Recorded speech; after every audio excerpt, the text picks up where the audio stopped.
വാതിലും തുറന്നിട്ടിട്ട് നിന്റെ അച്ഛൻ ഇത് എവിടെ പോയതാടി? ടിവിയുടെ മുമ്പിൽ കാണും. റോഡ് ക്രോസ് ചെയ്യുമ്പോ വണ്ടി ഇടിച്ചെന്നോ? എന്നിട്ട് ഹോസ്പിറ്റലിൽ കൊണ്ടുപോയില്ലേ? അവസാനം മക്കളെല്ലാം കണ്ടിട്ടാണോ മരിച്ചത്? എന്താ പറ്റിയച്ചാ? എല്ലാം പോയി മോളെ. ആക്സിഡന്റിൽ മരിച്ചു. ഈശ്വര, ആരാ അമ്മവാ? അത്തിമുറ്റത്തെ ജയന്തി. അതാരാ അമ്മവാ? ആ കുങ്കുമപ്പൂവിലെ പ്രൊഫസർ ജയന്തി. ആദ്യം ആ രുദ്രൻ, പിന്നെ ജയന്തി. ഇത് ഞാൻ എങ്ങനെ സഹിക്കും? നിന്റെ അച്ഛന് സീരിയൽ ഭ്രാന്ത് തീർന്നില്ലേ? നിങ്ങൾ കുറെ നേരമായി വന്നിട്ട്? ഇല്ലമ്മാവാ, കുറേ നേരം ആയേ ഉള്ളൂ. നീ പോയി ചായ എടുക്ക്. നീ ചായ കുടിച്ചിട്ട് പോയാ മതി. പോയിട്ട് അത്യാവശ്യമുണ്ട്. അതെ. എന്താ? പരസ്പരം കാണണം. നമ്മള് ഇപ്പൊ കണ്ടില്ലേ? നല്ല സീരിയലാ, തുടങ്ങാറായി. ഞാൻ കാണാൻ പോവാ. ഇങ്ങനെയുണ്ടോ സീരിയൽ ഭ്രാന്ത്?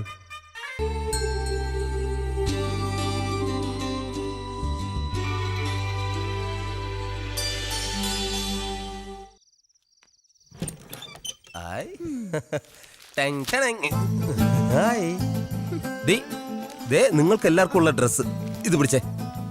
ഈ ഏട്ടന് ഇത്തിരി നേരത്തെ വന്നൂടെ? എടി, നേരത്തെ വന്നാ ഇത്രയും സാധനങ്ങൾ നിനക്ക് വാങ്ങാൻ പറ്റൂ? ഇവിടെ ആർക്കൊന്നും അറിയില്ലെന്നാ വിചാരം. അല്ല, മാളി ചേച്ചി എന്ത് പറഞ്ഞു? നിന്റെ നാവിന്റെ നീളം അല്പം കുറയ്ക്കാൻ പറഞ്ഞു. അവിടെ ചെന്ന് ഇത്രയും നേരം അടയിരിക്കാതെ നിനക്ക് ആ പെണ്ണിനെ ഇങ്ങ് വിളിച്ചോണ്ട് വന്നൂടെ? ആഗ്രഹമില്ലാഞ്ഞിട്ടല്ല, ആദ്യം ഇവളെ നല്ലൊരുത്തന്റെ കൂടെ പറഞ്ഞയക്കട്ടെ. നടന്നത് തന്നെ. വിമലേച്ചിയുടെ കല്യാണം നടത്തിയ കടം ഇതുവരെ തീർന്നിട്ടില്ല. ഒക്കെ നടക്കൂടി. പിന്നെ ഇതെന്തിനാ പാതിരാത്രി ബാങ്ക് വിളിക്കുന്നത്? ഇത് വാങ്കുവിളിയല്ല, നിന്റെ പുന്നാര അളിയന്റെ നിലവിളിയാ. സദാസമയം പാർട്ടി പ്രവർത്തനം അല്ലേ? ഏതോ സമരത്തിന് പോയി തല്ലും കൊണ്ടോണ്ട് വന്നിരിക്കുക. ആവി പിടിക്കുന്നതിന്റെ ബഹളം കേൾക്കുന്നേ. നിങ്ങൾക്കൊന്നും ഉറക്കൂല്ലേ രാത്രി? പാതിരാത്രി ഇങ്ങനെ കുരവേട്ടുകൊണ്ടിരുന്നാൽ എങ്ങനെ അളിയാ വീട്ടിലുള്ളവർ ഉറങ്ങുന്നേ? അളിയനിത് എന്ത് പറ്റിയതാ? ആണവ കരാറിനെതിരെ നമ്മുടെ പാർട്ടിക്ക് വേണ്ടി ഒരു കലക്ടറേറ്റ് വളയലുണ്ടായിരുന്നു. എന്നിട്ട് അളിയനാണല്ലോ വളഞ്ഞിരിക്കുന്നത് പാർട്ടി ചിഹ്നം പോലെ. ഇപ്പോഴാടി നിന്റെ ഭർത്താവിന്റെ പേരിനൊരർത്ഥം വെച്ചത്. എന്ത്? TK പ്രഭാകരൻ, തല്ലുകൊള്ളി പ്രഭാകരൻ. ശവത്തിക്കുത്താതെ അളിയ. അല്ല, ഇനി അടുത്ത സമയത്തെങ്ങാനും സെക്രട്ടേറിയറ്റ് വളയാൻ പോകുന്നുണ്ടോ? ഉണ്ട്. ഡേറ്റ് ഫിക്സ് ചെയ്തിട്ടില്ല. ഫിക്സ് ചെയ്തിട്ട് നേരത്തെ അറിയിക്കണം. എന്തിനാ? ഒരു വളഞ്ഞ ശവപ്പെട്ടി മേടിച്ചു വെക്കാനാ. അളിയ, എന്റെ പൊന്നളിയ, അളിയൻ ഇങ്ങനെ വളഞ്ഞ് എന്റെ പെങ്ങളെ വിധവയാക്കരുത്. പാർട്ടി പ്രവർത്തനം വെറുതെ തല്ലുള്ള. എടേ, നമുക്ക് പോയി കിടന്ന് ഉറങ്ങാൻ നോക്കും മനുഷ്യ. നാട്ടുകാരുടെ തല്ലും കൊണ്ട് വന്നിരിക്കുന്നു. ഇനി ഉറക്കം മാത്രം നടക്കൂ. നാളെ തല്ലുകൊള്ളാൻ നോക്കണം. എന്ത് പറ്റിയളിയാ? ഒന്നുമില്ല അളിയ.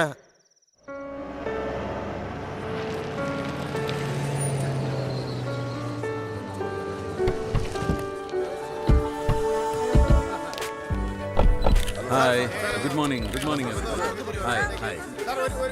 ഓക്കെ. നിങ്ങൾ കാണിക്കുന്ന സ്നേഹത്തിനും സഹകരണത്തിനും എല്ലാം നന്ദി. ഇപ്പൊ ഒന്നും പറയാൻ നിർവാഹമില്ല. സമയം വരുമ്പോൾ ഞാൻ തന്നെ നിങ്ങളെ വിളിച്ചെല്ലാം പറയാം കേട്ടോ.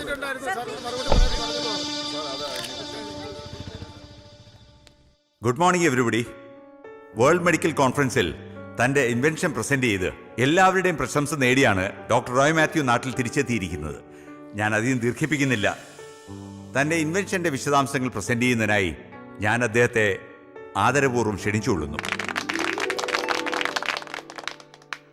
Honorable President Dr. Mahesh, All India Research Scientist Adwa Committee President Dr. George Koshi, our delegates, my dear friends. I feel so proud and glad to be here in front of you because കഴിഞ്ഞ 12 വർഷത്തെ എൻ്റെ പരിശ്രമത്തിന് ഫലമുണ്ടായിരിക്കുന്നു. മനുഷ്യ ചരിത്രത്തിൽ ഇന്നുവരെ ഗർഭം ധരിക്കാനും പ്രസവിക്കാനുമുള്ള കഴിവ് സ്ത്രീകൾക്കാണ് ഉണ്ടായിരുന്നത്. പക്ഷെ ഇനി മുതൽ പുരുഷന്മാർക്കും ഗർഭം ധരിക്കാം, പ്രസവിക്കാം. ലിംഗമാറ്റ ശസ്ത്രക്രിയ നടത്തിയ പുരുഷനായിരിക്കും. That's quite natural doctor Bijoy. അയാൾക്ക് ഗർഭപാത്രം ഉണ്ടല്ലോ. ഞാൻ ഉദ്ദേശിച്ചത് യഥാർത്ഥ പുരുഷനെ കുറിച്ചാണ്. സസ്തനികളായ മുയൽ, കുരങ്ങ് എന്നിവയിൽ നടത്തിയ പരീക്ഷണങ്ങൾ വിജയിച്ചപ്പോഴാണ് മനുഷ്യരിലും ഇത് പരീക്ഷിക്കാം എന്ന നിഗമനത്തിൽ ഞാൻ എത്തിയത്. So I would like to request your kind attention for my presentation.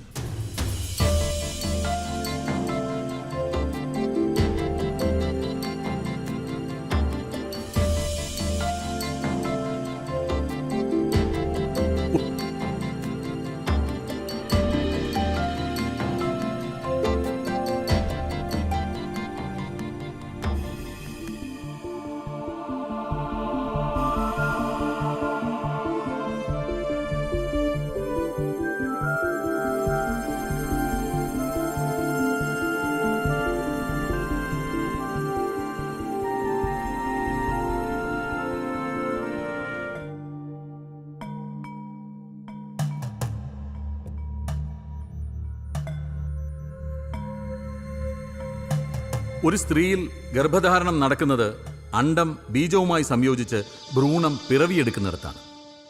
എന്നാൽ പുരുഷന്റെ കാര്യത്തിൽ പെരിറ്റോണിയൽ കാവിറ്റിയിൽ ഭ്രൂണം നിക്ഷേപിക്കപ്പെടുകയാണ്. പെരിറ്റോണിയൽ ക്യാവിറ്റിയിൽ 4 ആഴ്ചയിൽ കൂടുതൽ ഭ്രൂണം വളരില്ലല്ലോ. ആഫ്റ്റർ 4 വീക്സ് അത് പൊട്ടി ഫ്ലൂയിഡായിട്ട് പുറത്തു പോകും. നോർമലി സ്ത്രീകളിലും യൂട്രസിന് പുറത്ത് ചിലപ്പോഴൊക്കെ ഗർഭധാരണം നടക്കുന്നുണ്ടല്ലോ. സി, നമ്മളൊക്കെ MBBS പഠിച്ച കാലഘട്ടത്തിൽ നിന്നും മെഡിക്കൽ സയൻസ് ഒരുപാട് വളർന്നു. As per the new findings 45 weeks, അതായത് 315 ദിവസം വരെ ഭ്രൂണത്തിന് പെരിറ്റോണിയൽ കാവിറ്റിയിൽ വളരാൻ കഴിയും. വിദേശത്തുള്ള അനേകം ശാസ്ത്രജ്ഞന്മാരുടെ മെയിൽ കമ്മ്യൂണിക്കേഷൻ ഡോക്ടർ റോയിയുടെ വാദത്തെ സപ്പോർട്ട് ചെയ്യുന്നുണ്ട്. ബട്ട് ഡോക്ടർ, ഒരു പുരുഷനെങ്ങനെ പ്രസവിക്കാനാവും? Doctor you set the point. പുരുഷന് വജൈന ഇല്ലാത്തത് കൊണ്ട് ഒരു സിസേറിയനിലൂടെ മാത്രമേ നമുക്ക് കുഞ്ഞിനെ പുറത്തെടുക്കാൻ കഴിയൂ. ഡോക്ടർ, ഈ പരീക്ഷണത്തോട് എനിക്കൊട്ട് യോജിക്കാനാവില്ല. We have some ethics. കാലാകാലങ്ങളായി നാം പിന്തുടരുന്ന ആചാരങ്ങൾ. നമുക്കൊരു സംസ്കാരമുണ്ട്. അതെങ്ങനെയാണ് നമ്മുടെ സംസ്കാരത്തിനെതിരാവുക? ഇത് പ്രകൃതിയുടെ സന്തുലിതാവസ്ഥ തകടം മറിക്കും. യെസ്, ഇത് സാമൂഹികമായ ഒരുപാട് അസമത്വങ്ങൾക്ക് വഴിതെളിക്കും. നോ ഡോക്ടർ ബിജോയ്, ഒരു സ്ത്രീക്ക് ഒരിക്കലും ഒരു പുരുഷനെ ഗർഭം ധരിപ്പിക്കാനാവില്ല. ഗർഭധാരണം മുതൽ പ്രസവം വരെ ഒരു പുരുഷന് ഡോക്ടറുടെ സഹായം കൂടിയേ തീരൂ. മിസ് റോയ്, താങ്കൾ ഈ പരീക്ഷണത്തിൽ നിന്നും പിന്മാറണം. മനുഷ്യവംശത്തോട് കാട്ടുന്ന ഈ കൊടും പാതകത്തെ നമ്മുടെ സംഘടന പിന്തുണയ്ക്കരുതെന്ന് ഞാൻ ആവശ്യപ്പെടുന്നു. This is the first time in medical history that such an experiment has ever been carried out. The results will be happiness to many families all over the world. Doctor റോയുടെ കണ്ടുപിടുത്തം അവിശ്വസനീയമാണ്. സാമാന്യ ബുദ്ധിയുള്ളവർക്ക് ഇത് ദഹിക്കില്ല. But it is the truth. ഒരു മലയാളി ഈ പരീക്ഷണത്തിന് മുതിരുമ്പോൾ നമ്മൾ അഭിമാനിക്കണം, കൈയടിച്ച് അഭിനന്ദിക്കണം. മിസ്റ്റർ റോയ്, താങ്കൾക്ക് വൈൻഡപ്പ് ചെയ്യാം. അഭിനന്ദിച്ചവർക്കും വിമർശിച്ചവർക്കും എൻ്റെ നന്ദി. Thank you all. ഇവിടെ ഇരിക്കുന്നവരെല്ലാം അബ്നോർമൽ ആയിപ്പോയി. എല്ലാവരും ഏതോ മായാലോകത്ത്.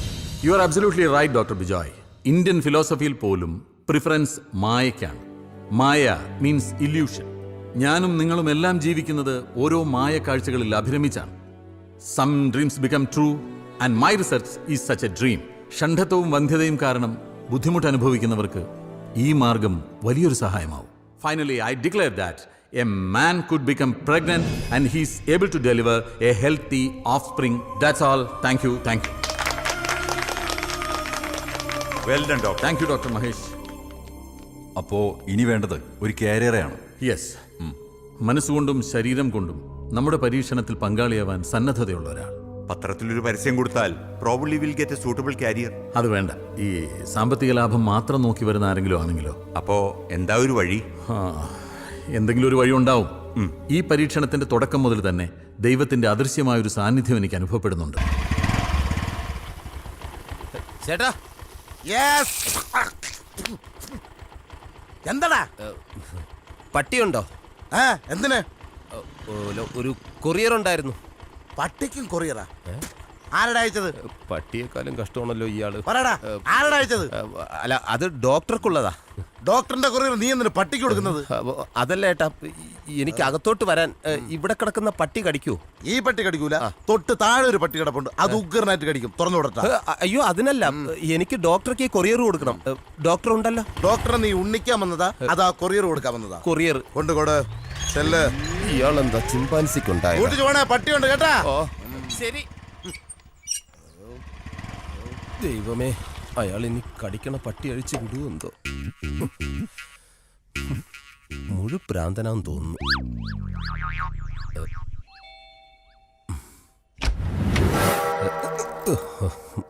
Good morning sir. Morning Sudhi. Courier ഉണ്ടായിരുന്നു. ഇവിടുത്തെ LC സെക്രട്ടറി പ്രഭാകരൻ സുധിയുടെ അളിയനല്ലേ? അതെ സർ, അങ്ങനെ ഒരു അപകടം പറ്റിപ്പോയി. എന്താ സർ ചോദിച്ചേ? ഒന്നുമില്ല. മിനിഞ്ഞാന്ന് 2-3 പേരെയും കൂട്ടി ഇവിടെ വന്നിരുന്നു.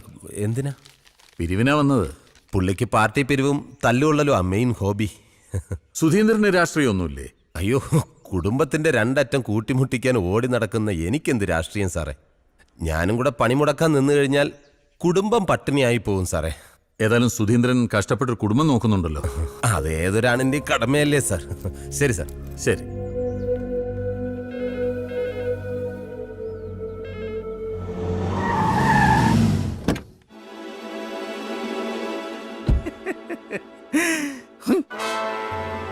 ഇത് സുധിക്കുള്ള പണിയാണല്ലോ മായ. ആരാത്? സുധി കുറെ പൈസ കടം മേടിച്ചിട്ടുള്ള ആളാ. സൂപ്പർ ഫാസ്റ്റ് കൊറിയർ സർവീസിലേക്ക് സ്വാഗതം. നമസ്കാരം. സുധി ഉണ്ടോ ഇവിടെ? അയ്യോ, സുധി ഒരാഴ്ചയായിട്ട് ഇങ്ങോട്ട് വന്നിട്ടേ ഇല്ല. ആണോ? കാണാൻ കൊതിയാവുന്നു അല്ലേ? ആരാടാ അത്? അയ്യോ, മുതലാളി ഇവിടെ ഉണ്ടായിരുന്നോ? ദേ സുധി, നമ്മളിപ്പോ പറഞ്ഞതേ ഉള്ളൂ, 100 ആയുസ് അല്ലേ? മുൻവശം മുൻപിലാണെങ്കിലും മുൻവശത്ത് വാതിൽ പുറകുവശത്താ, ആ വഴി വന്നായിരിക്കും.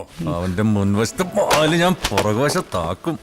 ചേട്ടൻ ഇവിടെ പ്രശ്നമൊന്നും ഉണ്ടാക്കരുത് പ്ലീസ്. എടാ പന്ന പുന്നാര മോനെ, നീ എന്നെ കുറിച്ച് എന്താ കരുതിയത്? മുങ്ങി നടന്നതിനെ ഞാൻ കണ്ടുപിടിക്കത്തില്ലെന്ന് വിചാരിച്ചോ? ഞാൻ അങ്ങനെയൊന്നും പിന്നെ കരുതില്ല. നീ എന്നാ കോപ്പാടാ കരുതിയത്? എടാ എന്നെ നീ വെറും കരുത് കേട്ടോ. എടാ ഞാനിന്ന് ഇവിടെ വന്നിട്ടുണ്ടെങ്കിൽ നീ എനിക്ക് തരാനുള്ള 20 ലക്ഷം രൂപ അതിന് പലിശ വാങ്ങിച്ചോണ്ട് പോകത്തുള്ളൂ. എന്റെ കയ്യിൽ ഇല്ലാഞ്ഞിട്ടാ.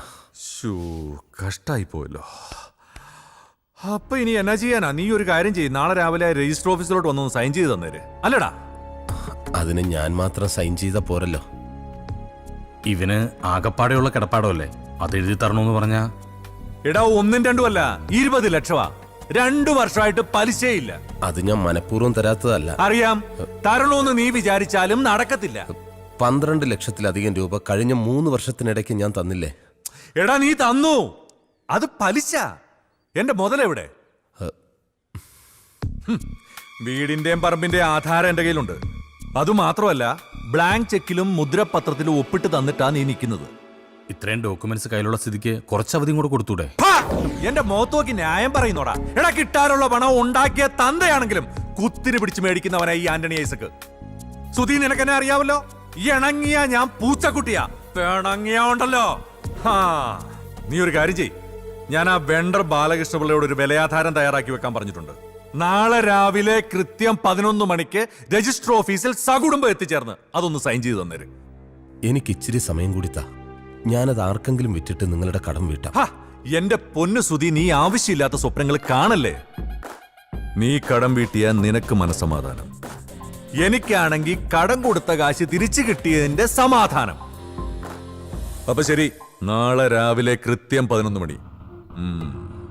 അടാ, പാവങ്ങളെല്ലാം സഹായിക്കാന്ന് വെച്ചാൽ നമ്മക്കിട്ട് തരിക.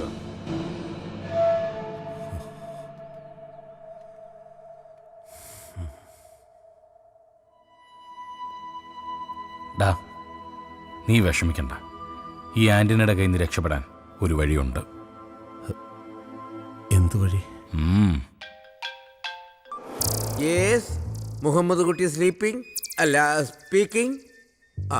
ലിവറ്, ഹാർട്ട്, ചെറുകുടൽ, വൻകുടൽ എല്ലാം മിതമായ വിലയ്ക്ക് കിട്ടുന്ന സ്ഥാപനമാണ് സേവകൻ അസോസിയേറ്റ്.